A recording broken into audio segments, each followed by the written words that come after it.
तर नमस्कार मित्रांनो, मी निखिल घोले आणि पुन्हा एकदा स्वागत आहे तुमचं निखिल घोले ब्लॉग्स या यूट्यूब चॅनलमध्ये।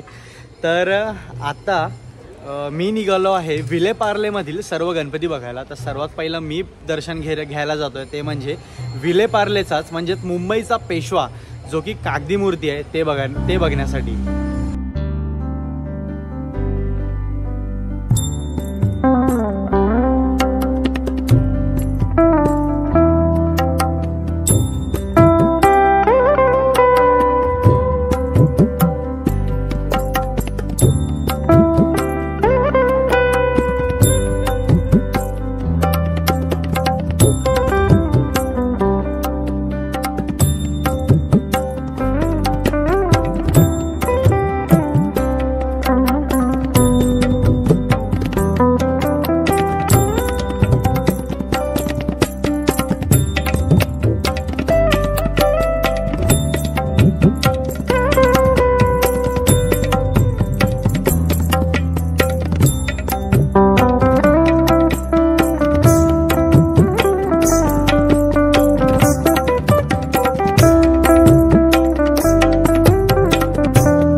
आता पेशवा पाहून झालेला आहे। आता थोडाच पुढे आलो आहे मी विलेपार्लेचा सम्राट बघायला आणि सम्राटसाठी हा जो देखावा केला नाही यावर्षी, हा बघा माझ्या मागे, तुम्हाला पण मी दाखवतो, नक्कीच आवडेल।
विलेपार्लेचे सर्व गणपती ना कागदाने बनवलेले गणपती आहेत आणि हे पर्यावरणाला पूरक असे हे गणपती आहेत. तर कधी तुम्ही विलेपार्लेला आलात ना, तुम्ही विलेपार्ले पूर्ण फिरा, म्हणजे विलेपार्ले ईस्टला पूर्ण फिरा.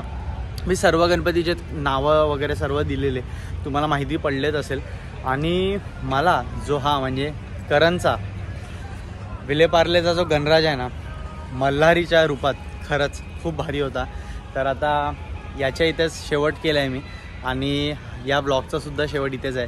तर तुम्हाला ही व्हिडिओ कशी वाटली ना, कमेंट बॉक्समध्ये नक्की सांगा. व्हिडिओ आवडली असेल तर व्हिडिओला लाईक करा, शेअर करा आणि हो, चॅनलवर नवीन असाल ना तर सबस्क्राईब करायला विसरू नका. अजून एक गोष्ट, कमेंट सेक्शनच्या बाजूलाच ना हाईप बटन आहे. जेव्हा तुम्ही लाईक कराल या व्हिडिओला तेव्हा ते तुम्हाला हाईप बटन पॉपअप होईल. मला खूप जण प्रश्न विचारत होते की हाईप बटन दिसत नाही आहे. जेव्हा तुम्ही या व्हिडिओला लाईक कराल ना तेव्हा तो हाईप बटन पॉपअप होईल. त्या हाईप बटनवर क्लिक करा जेणेकरून आपली ही व्हिडिओ खूप लोकांपर्यंत पोहोचायला मदत होईल. तर चला भेटूया अशाच एका नवीन व्हिडिओमध्ये. तोपर्यंत मी तुमचा निरोप घेतो. जय हिंद, जय महाराष्ट्र, जय शिवराय, गणपती बाप्पा, मंगल मूर्ती.